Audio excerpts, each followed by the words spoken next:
ಸಭೆ ಮಾಡ್ತಾ ಇದ್ದಾನೆ. ಸಭೆಗೆ ಮಗನಾಗಿರುವಂತಹ ರೂಪ ಬರಬೇಕು ಎನ್ನುವುದ ಕೇಳಿದ ಕ್ಷಣವೇ ಬಂದೆ. ಸತ್ಯ ಹೇಳಬೇಕು, ನಮ್ಮ ಅಪ್ಪ ಕಳೆದದ್ದು ಎನ್ನುವ ಕಾರಣಕ್ಕಾಗಿ ಬರದ್ದು. ನೀನು ಕರೆಯದೆ ಬೇರೆಯವರು ಕರೆದು ಕೊಡ್ತಿರ್ಲಿಲ್ಲ.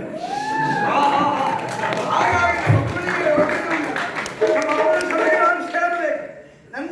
ನನ್ನಂತವರ ಅವಕಾಶ ಉಂಟೆನ್ನುವಂತಹ ಕಾರಣಕ್ಕಾಗಿ ಅದಕ್ಕಾಗಿ ನನ್ನನ್ನು ಕರೆದಿದ್ದಾನೆಂದು ತಿಳಿದವರು ನಾನು. ಈಗ ನಾನು ಕೇಳುವುದು, ಅನಿರೀಕ್ಷಿತವಾಗಿ ನನ್ನನ್ನು ಕರೆದ ಕಾರಣಕ್ಕೆ ನಾನು ಕುರಿತು ಊಹೆ ಮಾಡುವುದು ಹೀಗೆ. ಅರಿಗನಾಗಮನವು ಅಲ್ಲ, ರಾಷ್ಟ್ರಾಧಿಪತ್ಯ. ಮುದುಕರಾದ ಮೇಲೆ ಬೀಗರಿಕಾಯಿ ಕೊಡೋದು ಹಿಂದೆ ಎರೀತಾರೆ ಮಕ್ಕಳ ಕೈ. ಅದು ಅದಕ್ಕೆ ನಿನಗೆ ಅಭ್ಯಾಸ. ಹಾಗಾಗಿ ಮುಂದೊಮ್ಮೆ ನಾನು ಯೋಚನೆ ಮಾಡಿ ಅರಿಗಳ ಆಗಮನವೇ ಆಗಿದ್ದರೆ ಅವರಿಂದ ಸಭೆ ಹೊಡೆಯಲಿಕ್ಕೆ ಈಗ ಅದಲ್ಲದೆ ರಾಷ್ಟ್ರಾಧಿಪತ್ಯ ಉಂಟು ಅಂತಾದ್ರೆ ನೀನು ಯಾವಾಗ ಕೊಡೋ ಅಂತ ಯೋಚನೆ ಮಾಡ್ತಾ ಇದ್ದೆ. ಬಹುಶಃ ಕೊಡುವ ವಿಚಾರವೇ ಇರಲಿಲ್ಲ. ಹಾಗೆ ಎತ್ತರಕ್ಕೆ ಬರೋದ್ರಿಂದ ಮಕ್ಕಳು ಎತ್ತಿರು ಅಧಿಕಾರ ಬೇಕು, ಬೀಗರಿಕಾಯಿ ಬೇಕು ನಿಮ್ಮಲ್ಲಿ ಎಲ್ಲ ಕಾರಣಕ್ಕಾಗಿ ಇಟ್ಟುಕೊಂಡವರು ಏನು. ಆದರೂ ವ್ಯವಹಾರ ನಾನು ಕೇಳಿ ತಿಳಿದುಕೊಳ್ಬೇಕಲ್ಲ, ಅದಕ್ಕೆ ಯಾಕೆ ಗೊತ್ತಾಗಲ್ಲ. ತರಳಕ್ಕೆ ರುಕ್ಮಿಣಿಗೆ ಷೋಡಶ ವರುಷವಾಗುವುದು.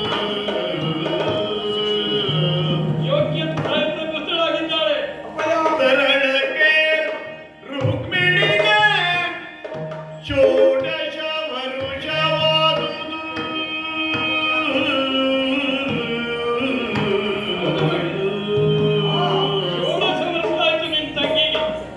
ಪರಿಣಯಕ್ಕೆ ವರನಿರುವ ನೋರ್ವನೆ ಕೃಷ್ಣನಿಗೆ ಪೋಲ್ವನೆಂದೆನುತ. ಪರಿಣಯಕ್ಕೆ ವರನಿರುವ ನೋರ್ವನೆ ಕೃಷ್ಣ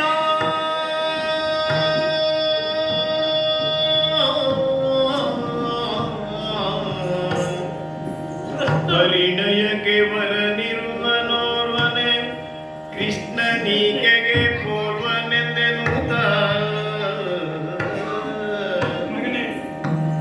ಅರಿತಿಯನು ಮನ್ಮನದಿ, ಅರಿತಿಯನು ಮನ್ಮನದಿ ಶ್ರೀಹರಿಯ ಕರೆಸಿ ಬಿಸಜಾಂಬಕಿಯ ವರಿಪರೆ. ಶ್ರೀಹರಿಯ ಕರೆಸಿ ಬಿಸಜಾಂಬಕಿಯ ವರಿಪರೆ ಹರಿಯ ಪ್ರಾರ್ಥಿಸಲು ನೀಯೇನೆಂಬೆ.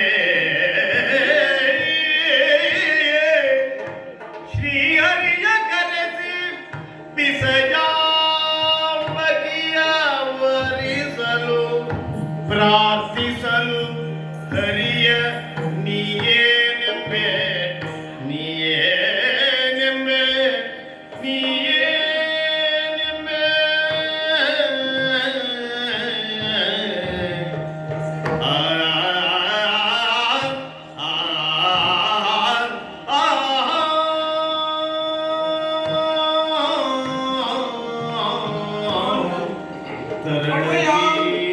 ಹೇಳಬೇಕು ಯಾಕೆ ನನ್ನ ವಿಚಾರ ಕೇಳಿ ತಿಳ್ಕೊಳ್ಬೇಕು. ಅವಶ್ಯವಿರುವಂತಹ ಒಂದು ಸಂಗತಿಯನ್ನೇ ನಿನ್ನೊಡನೆ ಚರ್ಚಿಸಬೇಕಿತ್ತು. ಹೊರತು ನಿನ್ನ ಹೆಸರು ಕೇಳಿದರೆ ಅರಿಗಳು ಇಲ್ಲಿಗೆ ಬರುವುದುಂಟು. ಈ ಕಡೆ ತಲೆ ಹಾಕಿ ಮಲಗಲಿಕ್ಕೂ ಸಾಧ್ಯ ಇಲ್ಲ. ವಿದರ್ಭಕ್ಕೆ ಅಂತಹ ಸ್ಥಾಯಿತ್ವನೇ ಬಂದವನು ನಾನು. ಈ ವಿದರ್ಭ ದೇಶವೇ ಹಾಗೆ. ನಿನ್ನಂಥವರಿಗೆ ನಿನ್ನಂಥ ಗಂಡು ಗಲಿಗಳಿರುವ ಮನಸ್ಸು.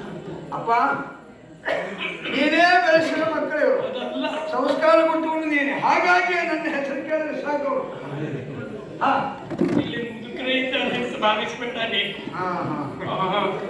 ತಾಯಿದವರು ಹಾಕಿರೋದು ಮುದುಕರು ಈ ಕೂರುವುದು ಸಂಬಂಧ. ಹೌದಪ್ಪ, ಮುದುಕರು ಕೆಮ್ಮಿದ್ರು ಸಾಕು, ಪ್ರಾಯದವ್ರು ಹಾರಿದ್ರು ಸಾಕು. ಹಾಗಂತ ಅದು ಯಾಕೆ ಹೇಳಿದೆ, ನಿನ್ನ ಬಲದಿಂದಲೇ ಯಾರೂ ಬರುವುದಿಲ್ಲ ಅಂತ ನೀ ಭಾವಿಸೋದು ಬೇಡ. ನಮ್ಮ ಆ ಹಿಂದಿನ ಪ್ರಯತ್ನನೂ ಅಷ್ಟೇ ಇದೆ. ಹೌದಪ್ಪ, ಅಷ್ಟು ಅಲ್ಲದೇ ಇದೆ. ಇಷ್ಟು ಉಳಿಸಬೇಕಾಗ್ತದ. ಅದಕ್ಕಾಗಿ ಆ ವಿಚಾರಕ್ಕೆಲ್ಲ ನಿನ್ನ ಕರೆದದ್ದು. ಯಾಕಂದ್ರೆ ದುಡ್ತಾಗಲಿಲ್ಲ. ನಿನ್ನ ತಂಗಿ ಷೋಡಶ ವರ್ಷ ಪ್ರಾಯ ಪ್ರಬುದ್ಧರಾಗಿದ್ದಾಳೆ ನಿನ್ನ ತಂಗಿ ರುಕ್ಮಿಣಿ. ಒಂದು ಸಂತೋಷ ಆಯ್ತು ನನಗೆ. ನನ್ನ ಮಗಳು ಅಂತ ಹೇಳ್ಕೊಳ್ಳಿಲ್ಲ, ನಿನ್ನ ತಂಗಿ ಅಂತ ಹೇಳಿದೆ. ಈ ಶಬ್ದ ಪ್ರಯೋಗ ಬಹಳ ಚೆನ್ನಾಗಾಯ್ತು ನನ್ನ ಬಾರಿ. ಯಾಕೆ ನನ್ನ ತಂಗಿ ಅಲ್ವ ಅವಳು ಬೆಳೆದು ನಿಂತಿದ್ದಾಳೆ, ನನ್ನ ಮಗಳೇ ಬೆಳೆದು ನಿಂತಿದ್ದಾಳೆ ಹೇಳ್ಕೊಂಡು ನಿನ್ನಷ್ಟೊತ್ತಿಗೆ ಆಗ್ತಿದ್ದೀವಿ. ಈಗ ನನ್ನನ್ನು ಸೇರಿಸ್ಕೊಂಡೆ ನಿನ್ನ ಬಿಟ್ಟು ಯಾವ ವ್ಯವಹಾರವೂ ಇಲ್ಲ. ಅದಾಗಬೇಕು ಅಂತ ಅಲ್ವಾ? ನೋಡು, ಉಳಿದಾದರೂ ನಿನ್ನಿಂದ, ಹಾ. ಅಳಿಯುವುದಾದರೂ ನಿನ್ನೆ. ನೀನೇ ಅಲ್ವ ನಮಗೆ ಉನ್ನಮಯನ ನರಕದಿಂದ ದೂರ ಕಲಿತು. ಓ, ಮಗನನ್ನು ಪಡೆದುಕೊಂಡಂತಹ ಸಾರ್ಥಕ್ಯ ಆಗುತ್ತದೆ ಎಂಬ ಹಿನ್ನೆಲೆಯಲ್ಲಿ ಮಾತನಾಡುವುದು. ಹೌದು, ಅವನು ಬೇಕು. ನಿನ್ನ ಬಿಟ್ಟು ನನಗೆ ಹಾಗೆ ಅದಕ್ಕಾಗಿ ನಿನ್ನನ್ನು ಕರೆದದ್ದು. ಇಲ್ಲಿ ಮಗಳು ಬೆಳೆದಿದ್ದಾಳೆ. ಬೇರೆಯವರಿಗೆ ಹೇಳುದು ಬೇಡ, ಕೊಡ್ತೀರಂತ ಗೊತ್ತಂತ ಬೇರೆ ಹೆಣ್ಣು ಕೊಡುವ ತಯಾರಾಗಿದ್ದಾರೆ ಅಂತೆ. ಹಂಗ ಮಾಡೋದು ಬೇಡ. ಮದುವೆ ವಯಸ್ಸಿಗೆ ಬಂದಂತಹ ರುಕ್ಮಿಣಿಯ ಕುರಿತಾಗಿ ಯೋಚನೆ ಮಾಡಿದ್ದೀನಿ. ಒಪ್ಪಿದಲ್ಲಿ ವಿಚಾರ ಮಾಡಿ ಯೋಗ್ಯ ಇದ್ದಾರೆ ಅಂತ ಕೃಷ್ಣನ ಕಂಡು ಹೇಳ್ತಿದ್ದೇನೆ. ಯಾರು? ಕೃಷ್ಣ, ಕೃಷ್ಣ. ದ್ವಾರಾವತಿ ಕೃಷ್ಣನಿಗೆ ತಂಗಿ ನಿನ್ನ ಮಗಳು. ವಯಸ್ಸಿಗೆ ಬಂದಂತಹ ಹೆಣ್ಣುಗಳಿಗೆ ವಿವಾಹ ಸಂಸ್ಕಾರವನ್ನು ತಂದೆಯಾದವರು ಕೊಡುವುದು ಸಹಜ ಉಂಟು. ಆ ವಿಷಯದಲ್ಲಿ ಯೋಚನೆ ಮಾಡಿದ್ದೀವಿ ನೀನೊಂದಾಗಿ ತಪ್ಪು ಅಂತ ಯಾರು ಆಕ್ಷೇಪ ಮಾಡುವ ಹಾಗಿಲ್ಲ. ನನ್ನ ಸಹಿತವಾಗಿ ಒಂದು ಆಕ್ಷೇಪ ಇಲ್ಲದಕ್ಕೆ ವಿವಾಹ ನಡೀಬೇಕು. ವಿವಾಹಕ್ಕೆ ಯೋಗ್ಯವಾದಂತಹ ಒಬ್ಬ ವರ ಬೇಕಲ್ಲ ಎನ್ನುವ ಕಾರಣಕ್ಕಾಗಿ ಯಾರಿಗಾದ್ರೂ ಕೊಡ್ಲಿಕ್ಕೆ ಬರ್ತದ? ಆಗ್ತದ? ಹಾಗಾಗುದಿಲ್ಲ. ಆಗಬಾರ್ದು. ಅದಕ್ಕಾಗಿ ಯೋಗ್ಯನಾದಂತಹ ಕೃಷ್ಣ ಪರಮಾತ್ಮನಿಗೆ ನಿನ್ನ ತಂಗಿಯನ್ನು ಕೊಟ್ಟು ಮದುವೆ ಮಾಡಬೇಕು ಅಂತ ಯೋಚನೆ ಮಾಡಿದ್ದೆ. ನಿನ್ನ ಅಭಿಪ್ರಾಯ? ಹೌದು. ಈಗ ನೀನು ಅದು ಕರೆದು ಹೇಳಿದಂತಹ ವಿಷಯವನ್ನ ತಿಳಿದುಕೊಂಡೆ. ಮದುವೆ ಅಂತೂ ಮಾಡುವ ನಿರ್ಣಯ ಮಾಡಿದ್ದಿ, ವರನನ್ನು ನೀನೇ ಆಯ್ಕೆ ಮಾಡಿಕೊಂಡಿದ್ದಿ. ಕೇಳು ಕೇಳು ಕೇಳು. ಜನಕತೆ ಬಳಿ ಬಳಿರೇನೆಂಬೆನು ತವ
ನಿರ್ಣಯ ಮಾಡುವಾಗ ಮಂತ್ರಿ ಮಾಡುವವರೆಲ್ಲರೂ ಜೊತೆಲಿದ್ದವರು ಅವರಿಗೆಲ್ಲ ವಯಸ್ಸಾಗಿದೆ.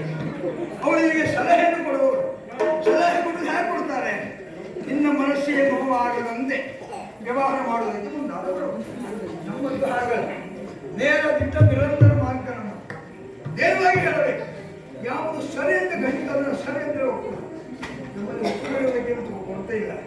ಹಾಗಂತ ಯಾವುದು ವಿರೋಧವ, ಯಾವುದು ಸರಿಯಲ್ಲವ, ಅದು ಸರಿಯಲ್ಲ ಅಂದ್ರೆ ಮಾರ್ಗ ಪ್ರತಿಪಾದನೆ ಮಾಡುವಂತಹ ಹಾಗಾಗಿ ನಮ್ಮದು. ಆ ರೀತಿಯಲ್ಲಿ ನಾವಿದ್ದೆವು. ಹುಡುಗನನ್ನ ಹುಡುಗಿಯನ್ನ ದ್ವಾರಕಾವತಿಯ ಕೃಷ್ಣನೇ ಕೊಡಬೇಕು ಅಂತ ನಿರ್ಣಯ ಮಾಡಿ, ಮಗನೇ ನಿನ್ನ ಅಭಿಪ್ರಾಯ ಏನು ಅಂತ ಕೇಳ್ತಾ ಇದ್ದಿ. ಅಮ್ಮಯ್ಯ, ಹೇಳುವುದಕ್ಕೆ ತೊಂದರೆ ಇಲ್ಲ. ಹಿರಿಯರಾದವರು ಹುಡುಗಿ ಎಲ್ಲಿ ಸೇರಬೇಕು ಅಂತ ಆಲೋಚನೆ ಮಾಡೋದು ಸಹಜವಾಗಿ ಉಂಟು. ಆದರೆ ಅದಕ್ಕೆ ಒಂದು ರೀತಿಯ ವ್ಯವಹಾರ ಅಂತ ಉಂಟು. ಯಯೋರೇವ ಸಮಂ ವಿತ್ತಂ, ಯಯೋರೇವ ಸಮಂ ಬಲಂ, ವಿವಾಹಶ್ಚ ವಿವಾದಶ್ಚ. ವಾದ ಮಾಡುವುದಕ್ಕೂ ಸರಿಯಾದಂತಹ ಸಮಾರ್ಥ ಬೇಕು. ಅಂಥವರಲ್ಲಿ ವಾದ ಮಾಡಬೇಕು. ಹಾಗೆ ವಿವಾಹ ಮಾಡುವಾಗಲೂ ಸರಿಯಾದಂತಹ ಸಮಾನತೆಯನ್ನು ಗುರುತಿಸಿಕೊಳ್ಳಬೇಕು. ಸರಿ ಸಮಾನತೆ ನೆಂಟಸ್ಟಿಗೆ ಅಂದ್ರೆ ಏನು? ಬೇಸಿಗೆ ಕಾಣ್ತದ. ಈಗ ನೀನು ದ್ವಾರಾವತಿಯ ಹೆಸರ ಕುರಿತಾಗಿ ಅವನಿಗೆ ಕೊಡುವ ಒಂದು ಶಬ್ದ ಜಾರಿ ಬಂತು, ಪರಮಾತ್ಮ ಅವನಿಗೆ ಕೊಡುವ ಅಂತ ತೀರ್ಮಾನ ಮಾಡಿದ್ದೇನೆ ಅಂತ. ನಿನ್ನ ತೀರ್ಮಾನಕ್ಕೆ ವಿರೋಧ ಅಂತ ತಿಳಿಯಬೇಡ. ಅದನ್ನು ಯಾರಿಗೆ ಕೊಡುವುದು ಸರಿ, ಯಾರಿಗೆ ಬಿಡುವುದು ಸರಿ ಅಂತ ಆಲೋಚನೆ ಮಾಡುವಾಗ ಕೊಡುವವರ ಸಾಲಿಗೆ ಪಡೆಯುವವರ ಸಾಲಿಗೆ ಹೋಗುವುದಿಲ್ಲ. ಯಾರು? ಕೃಷ್ಣ. ಯಾಕೆ ಬರುವುದಿಲ್ಲ? ಹಾಗೆ ಯಾವಾಗಲೂ ಗುಣವನ್ನು ನೋಡಬೇಕು, ನೀತಿಯನ್ನು ನೋಡಬೇಕು, ಹಾಗೆ ಅವನ ವ್ಯವಹಾರವನ್ನು ಗುರುತಿಸಬೇಕು. ಈ ಎಲ್ಲ ದೃಷ್ಟಿಯಿಂದಲೂ ಸರಿಸಮಾನತೆ ಉಂಟು ಅಂತಾದರೆ ಹಾಗೆ ಈಗ ಅವ ಯಾರು ಹೇಳಿ ಕೇಳಿ ಭೂಪಾಲ ಅಲ್ಲ, ಅವನಿಗೆ ಭೂಪಾಲ ಅಂತ ಹಿಂದೆ ಹೋಗಿದ್ದವರ ಅಸ್ತಿತ್ವ ಉಳಿದಿಲ್ಲ. ಯಯಾತಿಯ ಕಾಲದಲ್ಲಿ ಆಗಿ ಹೋಗಿದ್ದೇನೆ. ಹಾಗಾಗಿ ಅವನು ಭೂಪಾಲ ಅಲ್ಲ. ಇನ್ನು ಅವನು ಯಾರು ಅಂತ ಕೇಳಿದ್ರೆ ಗೋಪಾಲ. ಆ ಗೋಪಾಲ ಅಂದ್ರೇನು? ಗೋವುಗಳನ್ನು ಕಾಯುವವರು. ಗೋವುಗಳನ್ನು ಕಾದುಕೊಂಡಿದ್ದಂತಹ ಗೋವಳನಿಗೆ ಕೊಲ್ಲನಿಗೆ ಹುಡುಗಿಯನ್ನು ಕೊಡ್ತೇನೆ ಅಂತ ಹೇಳುವಾಗ ಯಾಕೋ ಕೇಳುವುದಕ್ಕೆ ಹೇಸಿಕೆ ಆಗ್ತದೆ. ಹೇಳುವುದಲ್ಲ, ನನಗೆ ಕೇಳುವುದಕ್ಕೆ ಹೇಸಿಕೆ. ಎಂತಹ ನೆಂಟರನ್ನು ಆಯ್ಕೆ ಮಾಡಿಕೊಂಡೆ ನೀನು. ಈಗ ನಿನಗೆ ಕೇಳುವುದು ಯಾರು ಈ ವಿಚಾರ ಕೊಟ್ಟರೆ ನಿನಗೆ ಮಾಡ ಅವನಿಗೆ ಕೊಡುವ ಅಂತ ಹೇಳಿ. ಹಾಗಾದರೆ ಅವನ ವ್ಯವಹಾರದಲ್ಲಿ ಶೀಲವೋ ನಡತೆಯೋ ಗುಣವೋ ಇತ್ಯಾದಿಗಳನ್ನು ಗಮನಿಸುವಾಗ ಕೃಷ್ಣನಿಂದಾಗಿ ಚಾರಿತ್ರಿಕವಾಗಿ ಒಂದಾದರೂ ಸರಿ ಉಂಟವನದ್ದು ವ್ಯವಹಾರ. ಅಪ್ಪಯ್ಯ, ಅಪ್ಪಯ್ಯ, ಭೂಪಾಲ ವ್ಯಕ್ತಿಯನ್ನು ನೋಡುವ ಭಾವನೆ ಅದು ಮುಖ್ಯ. ಅವನ ವಿರುದ್ಧವಾಗಿ ಮೊದಲೇ ಯೋಚನೆ ಮಾಡಿದರೆ ಈ ಬಣ್ಣದ ಕನ್ನಡಿ ಹಾಕೊಂಡವರು ನೋಡಿದ್ರೆ ಅದೇ ಬಣ್ಣವೇ ಕಾಣುತ್ತೆ. ಈಗ ಕೃಷ್ಣನಿಗೆ ಕೊಡುವುದು ಬೇಡ ಅಂತ ನಿನ್ನ ಮಾತನ್ನು ಮೀರುವುದಕ್ಕಾಗಿ ಆಡೋ ಮಾತಲ್ಲ ಇದು. ಅಲ್ಲ, ಕೃಷ್ಣನಿಗೆ ಕೊಡುವುದು ಸರಿಯೋ ಅಂತ ಪ್ರಶ್ನೆ ಮಾಡಿದ್ದೇನೆ. ನಾನು ಕೇಳುವುದೇನು, ಈಗ ನೀನು ಗೋವಳ ಬಾಲಕ. ಹೌದಪ್ಪ. ಅಮ್ಮ ಹೇಳಿ ಕೇಳಿ ಗೊಲ್ಲರ ಹುಡುಗ, ಆ ಗೊಲ್ಲರ ಹುಡುಗನಿಗೆ ಗೋವಳರಿಂದ ಸಾಕಲ್ಪಟ್ಟ ಮತ್ತು ಅವನಿಗೆ ಹುಟ್ಟಿದ ವ್ಯಕ್ತಿ ಆದ್ರೂ ಅವನಿಗೆ ಕರೀದು ಗೋಪಾಲ ಅಂತ ಹೇಳ್ತಾರೆ. ಅವನಿಗೆ 108 ಹೆಸರುಗಳಂತ ಕರೀತಾರೆ. ಹೇಳ್ತೇನೆ, ಕೇಳು. ಈಗ ಅವನಿಗೆ ಕೊಡೋದು ಬೇಡ ಅಂತಂದ್ರೆ ಈಗ ಅವನಿಗೆ ಕೊಡಬೇಕು ಅಂತ. ಈ ಗೋಪಾಲಕರಿಗೂ ಭೂಪಾಲಕರಿಗೂ ಭೇದ ಏನು ಅಂತ ಕೇಳಿದ್ರೆ ಈ ಮೊದಲೇ ನಿರ್ಧಾರ ಆಗಿದೆ. ಅವರು ಮತ್ತು ಭೂಪಾಲಕರು ಸರಿ ಸಮಾನ ಅಂತ. ಗೊಲ್ಲರಿಗೂ ಆದೀತು ಅಂತ. ನಾನು ಆ ಗೋಪಾಲಕನಿಗೆ ಕೊಡಬೇಕು ಅಂತ ಹೇಳುದಲ್ಲ, ಕೃಷ್ಣನಿಗೆ ಕೊಡುವುದು ಯೋಗ್ಯ ಅಂತಂದ್ರೆ ವ್ಯಕ್ತಿಯನ್ನ ಮನಸ್ಸಿಗೆ ಅವನು ಬೇಡ ಅಂತಂದ್ರೆ ಮತ್ತೆ ಯಾರಿದ್ದಾರೆ? ಅಲ್ಲ, ಅದಕ್ಕಿಂತಲೂ ಕೊಡುವುದು ಅವನಿಗೆ ಸರಿ ಎನ್ನುವ ಮಾತನ್ನು ನೀನು ಹೇಳಿದ ಮೇಲೆ ಎಷ್ಟರ ಮಟ್ಟಿಗೆ ಸಮಸ್ಯೆ ಸಾಧಿತು ಅಂತ ನಾನು ವಿವರಣೆ ಕೊಡದೆ ಹೋದರೆ ನಿನ್ನ ಮನಸ್ಸಿಗೆ ನಿರ್ಣಯ ಮಾಡಿದ ಅಪ್ಪನ ವಿರೋಧಿಯಾಗಿ ಮಗ ಆಗ್ತಾನೆ ಅಂತಾಗುವುದಿಲ್ಲ. ಅದಕ್ಕಾಗಿ ನಿನ್ನ ಮನಸ್ಸಿಗೆ ನಾಟುವ ಹಾಗೆ ಈಗ ಗೋಪಾಲರು ಭೂಪಾಲರು ಸರಿ ಸಮಾನರು ಅಂತ ನೀನೊಂದು ಹಿನ್ನೆಲೆಯನ್ನು ಗಟ್ಟಿ ಮಾಡಿಕೊಟ್ಟಿದ್ದೇನೆ. ಅದನ್ನ ತಿಳಿದೇ, ಅದನ್ನು ಅಭ್ಯಾಸ ಮಾಡಿ ಅದನ್ನು ತಿಳಿದೇ ನೀನು ವ್ಯವಹಾರ ಮಾಡ್ತೀಯ ಅಂತ ಅರ್ಥವಾಗ್ತದೆ. ಹಾಗಾದ್ರೆ ಗೋಪಾಲಕರಿಗೆ ಭೂಪಾಲರ ಹುಡುಗಿಯನ್ನು ಕೊಡುವುದು ಸರಿ ಅಂತ ತೀರ್ಮಾನ ಮಾಡಿದರೆ ಒಂದೇ ನಾವು ಯೋಚನೆ ಮಾಡುವುದಲ್ಲ, ಅವನ ನಡತೆಯನ್ನು ಹುಡುಕಬೇಕು. ಏನು